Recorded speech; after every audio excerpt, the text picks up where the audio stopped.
Welcome to 21st Sports Recap and Reaction for the San Diego Chargers versus the Denver Broncos in their Week 17 matchup played January 3rd, 2016.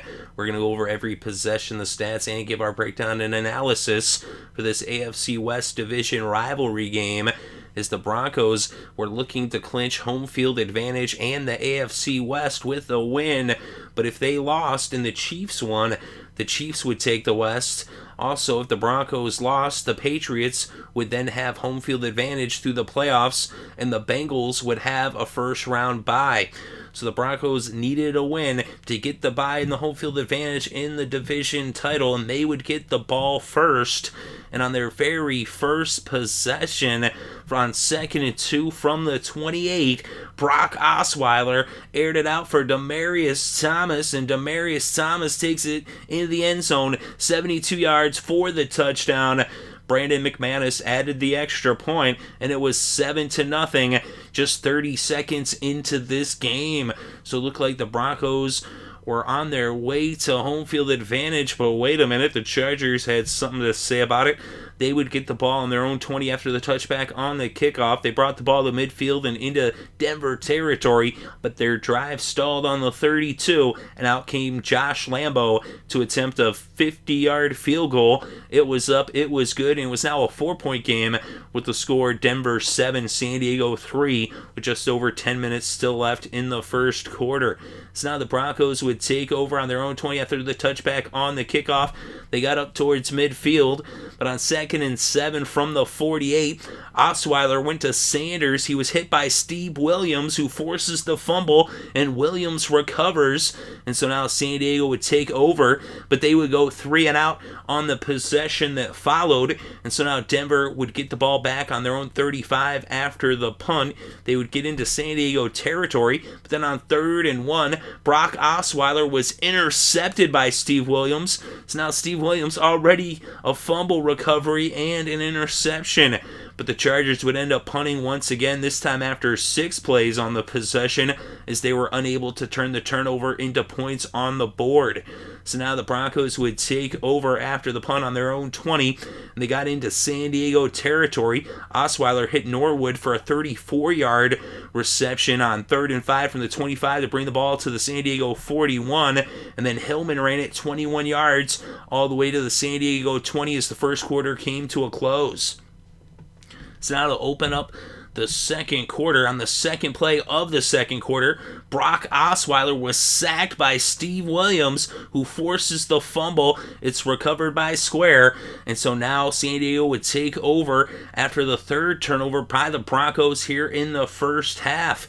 But the Chargers would end up going 3 and out as they did after the first turnover, and they punted the ball back to Denver. Denver would punt after 6 plays, and the Chargers would go 3 and out yet again.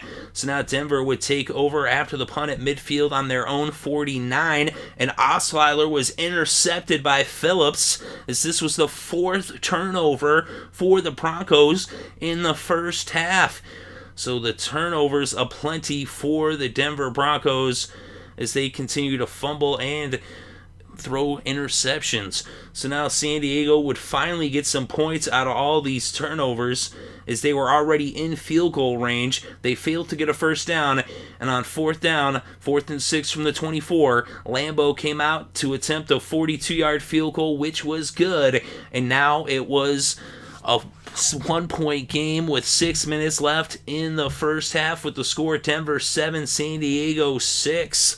The Broncos would go 3 and out on the possession that followed, and the Chargers would punt after 5 plays on their next possession.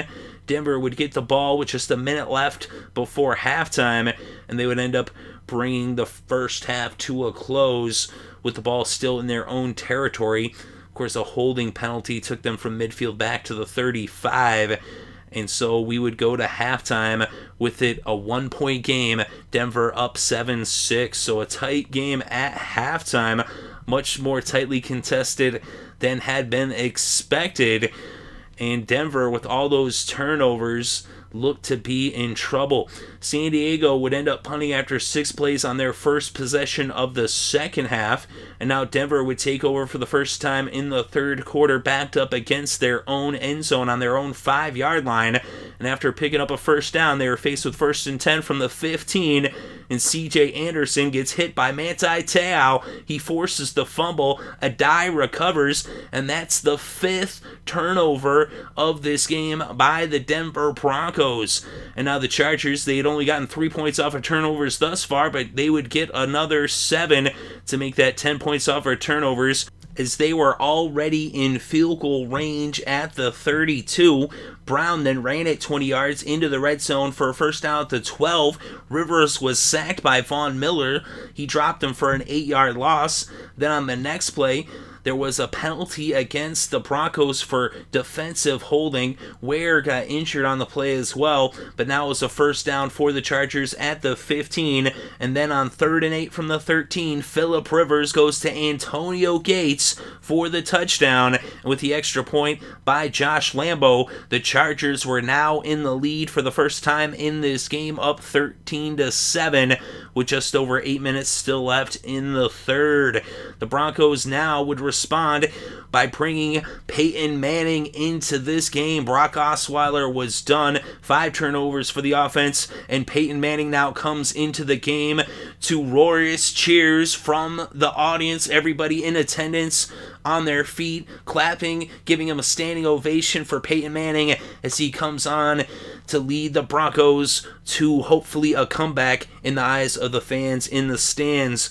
And after the kickoff, they started off on their own 20, and Peyton went to work. He led them up to midfield in no time at all. CJ Anderson on 2nd and 4 from the 50 would then run 27 yards all the way down to the 23 for a first down. And then after a penalty against the Chargers for a neutral zone infraction, it was 1st and 5 at the 18. Anderson then scored on a touchdown, 18 yards, but they reviewed the play and they ruled he was down at the 1-yard line. Anderson then scored on another touchdown, but they reviewed the play and they ruled it was a run for no gain. So now on 2nd and goal from the 1, Anderson scores his 3rd touchdown. This one actually counts. McManus hits the extra point, and the Broncos are back in the lead, up by 1, with the score Denver 14, San Diego 13. So now the Chargers would take over after the touchdown, and they would end up marching down the field into Denver territory. But on 4th and 3 at the Denver 38, they would go for it, and an incomplete pass turned the ball over on downs. So the Chargers turned the ball over on downs, and now Denver would take over on their own 38 and bring the third quarter to a close. They would open up the 4th quarter and quickly get into San Diego territory, but their drive would stall at the 30, and out would come Brandon McManus to attempt a 48-yard field goal. It was up, it was good, and now the Broncos led by 4 with the score Denver 17, San Diego 13, with 13 minutes left to play in this game. On the very next play from scrimmage, after the touchback on the kickoff, Phillip Rivers goes to Tyrell Williams for an 80-yard touchdown. Josh Lambo adds the extra point, and now San Diego was back in the lead with the score Chargers 20, Broncos 17, with still just under 13 minutes left to play in this game, as it took them about 10 seconds to score on this possession. So now the Broncos would get the ball back, and they responded in kind. Not quite the touchdown, but they would put points on the board as they would start off on their own 20 after the touchback on the kickoff. But after a couple plays, they were already in San Diego territory. Then on 1st and 10 from the 47, Hillman ran it 23 yards for a first down at the 24. And on 3rd and 7, an encroachment penalty would make it 3rd and 2 as they were now in the red zone at the 16. They lost a yard, and so out came Brandon McManus to attempt a 35-yard field goal. It was good, and this game was tied at 20 with less than 10 minutes left to to play.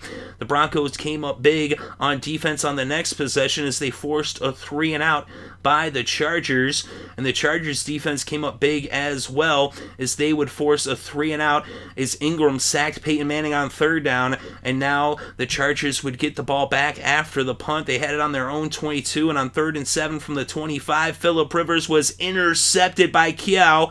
So Keo with the interception is it went through the receiver's hands. It was kind of high. It was a tough catch to make as he let that one sail a little bit, and the Broncos defense capitalizes, and now they set up Peyton Manning and the offense up on the San Diego 23, but Manning hands it to Ronnie Hillman, and Ronnie Hillman runs it 23 yards for the touchdown, leaps into the mile-high crowd. Brandon McManus adds the extra point, and now the Broncos were up 27-20 with less than 5 minutes left to play in this game. So now the Chargers with the ball after the touchback on the kickoff on their own 20. They're faced with a 3rd and 4 from the 26. Rivers goes to Inman. He picks up 8 in the first down. Brown then runs 12 yards to the 46 for another first down, and then a penalty against the defense would make it a first down on the 49. And then another penalty against the defense made a first down at the Denver 44 for the Chargers. Phillip Rivers would then end up with a fumble on the snap, but it was recovered by Woodhead, and so now it was 2nd and 13 from the 47. Rivers goes back to Woodhead. He loses a couple yards, and this game goes to the 2-minute warning. Coming out the 2-minute warning, it's now 3rd and 15 at the 49. Rivers goes to Inman. He picks up 9 yards, and now it's 4th and 6 from the 40. The Chargers had no choice but to go for it, and an incomplete pass that was almost picked off by Harris, but the Broncos would take over on the turnover on downs. Anderson would then pound the rock as they just kept giving him the ball until the Chargers were out of timeouts. They burned their last 2 timeouts, and on 3rd and 7 from the 43, Anderson picks up 12, and now all that was left to do was for Peyton Manning to take 2 knees in the victory formation as the Broncos win this game, and they improve their record to 12-4 on the season, 6-2 at Mile High, and they now have the best record in the AFC as it's a 3-way tie at 12-4, but the Broncos have the tiebreakers, and they have home field advantage, and they also have the AFC West Division Championship as the Broncos get a huge win against their division rivals, the Chargers. And the Chargers finish at 4-12, 1-7 on the road. So Peyton Manning coming off the bench, the victorious hero, as he makes his return in spectacular fashion, as everything seemed to be going wrong for Denver early on with all those turnovers, although the Chargers, off of those 5 turnovers, only came away with 10 points. But Peyton Manning comes into the game, and he leads the Broncos to victory. And what a performance by Peyton Manning. What a performance by the defense of Denver. Even with all those turnovers, they were able to make the stops and hold the Chargers to just 10 points off of those 5 turnovers, as that was no small feat by them and in their part. But in this game, Brock Osweiler started off 14 for 22. He had 232 passing yards, 1 touchdown, 2 interceptions. Peyton Manning then came in, and he was 5 for 9 with 69 yards. He didn't have any touchdowns, but just his presence alone was enough to bolster the running game and open things up, as Ronnie Hillman ended up with 15 carries for 117 yards and a touchdown. C.J. Anderson, 15 carries as well with 95 yards and a touchdown. Hillman also had 2 catches for 10 yards to give him 127 total yards on the game. Demaryius Thomas had 5 catches for 117 yards and a touchdown. Emmanuel Sanders, 5 catches for 99 yards. And Norwood had 3 catches for 48 yards. And for the Chargers, Phillip Rivers, 21 for 35, 228 passing yards, 2 touchdowns, 1 interception. Donald Brown, 21 carries for 81 yards in this game. He also had 2 catches for 10 yards, giving him 91 total yards. Williams had 2 catches for 90 yards and a touchdown. and Woodhead had 5 carries for 11 yards and 8 catches for 51 yards, which gave him 62 total yards in the game. Antonio Gates with 3 catches for 34 yards and a touchdown. And as for the kickers in this game, Brandon McManus was perfect, 2 for 2 on the field goals, 3 for 3 on the extra points. Lambo was perfect as well, 2 for 2 on the field goals, 2 for 2 on the extra points. And on the defense for Denver, Wolf had a sack, Barrett had a forced fumble, Von Miller had a sack, DeMarcus Ware had a sack, and Keo had an interception. And for the Chargers, Manti Te'o with a forced fumble, Steve Williams had 2 forced fumbles, a sack, and an interception. Mark Ingram had a sack as well. Phillips also had an interception. And team stats, 21 first downs for the Broncos, 15 for the Chargers. On third down, Denver was 5 for 11, 45% conversion rate. San Diego 6 for 18, 33% conversion rate. They went for it twice on fourth and turned the ball over on downs both times. Total net yards in this game, 503 for Denver, 317 for San Diego. Net rushing yards, 210 for the Broncos, 110 for the Chargers. And through the air, the Broncos netted 293, allowing 2 sacks for a loss of 8 yards. And San Diego 207 netted through the air as Rivers was sacked 3 times, losing a total of 21 yards. Penalties in this game, 7 against the Chargers for 45 yards, 6 against the Broncos for 35 yards. The Chargers had 3 fumbles, but they recovered all 3. The Broncos had 3 fumbles, and the Chargers recovered all 3. So the Chargers recovered 6 fumbles, 3 of their own, 3 of Denver, as the Broncos those 5 turnovers early on in this game, 4 in the first half, and then 1 there in the third quarter before Peyton Manning would come into it. It's crazy how it started, too. That first they score on their first possession, it looks like they're rolling, but then all heck broke loose until Peyton comes in, stabilizes thing, and the defense was strong all game long for the Broncos, and that's been their strength all season long. But in the red zone in this game, the Broncos 1 for 2, 50%. The Chargers 1 for 1, they're 100%, but only made the 1 trip to the red zone. Time of possession, 34 minutes, 32 seconds for San Diego, 25 minutes, 28 seconds for Denver. So the Broncos defense, they were on the field for the most part in this game. They did a heck of a job. Their defense is spectacular. You can't say enough about how good they are. San Diego's defense stepped up big time in this game as well, but their offense wasn't able to capitalize on the opportunities that they were given. Of course, they're kind of banged up on the offensive side, but the Broncos coming through, and Peyton Manning comes into the game. He didn't throw any touchdowns, but just his presence alone really bolstered the Broncos as he leads them to victory off the strength of their running game, as they were just running all over San Diego in that second half. And of course, Hillman with that big touchdown coming up big time for the Broncos. Of course, Anderson as well. And Anderson, he had that touchdown there in the third quarter. And then Hillman with that touchdown with less than 5 minutes left to put them ahead for what would be the game-winning touchdown. Although there was still about 5 minutes left and the defense shut down San Diego from there on out. What a game it was, in Denver clinching home field advantage, and it's an amazing turnaround for Peyton. As he entered the day, people were questioning whether should they go to him in the playoffs or stick with Brock Osweiler. Well, that question is over now. There's no question at all. This is Peyton's team, win or lose, moving forward. They got a week off. And of course, I'm sure some people will speculate, but you got to know Peyton is the guy going forward. And with that defense and with that running game, when they're playing the way they were today, and with Peyton in there to take care of the ball, it's not all Osweiler's fault, all the turnovers. You know, he didn't turn all of those. He wasn't responsible for all of them. But even still, you got to think the Broncos, with home field advantage, the road goes through Denver, and it's going to be tough for anybody to go into Mile High and win. It's one of the toughest places to win in football. So a huge, huge victory for the Broncos. But let me know what you think in the comment section below. Definitely interested to read your thoughts and opinions. Thank you very much for listening. It's greatly appreciated. I hope you're having a good day and having a great weekend and enjoying all the sports.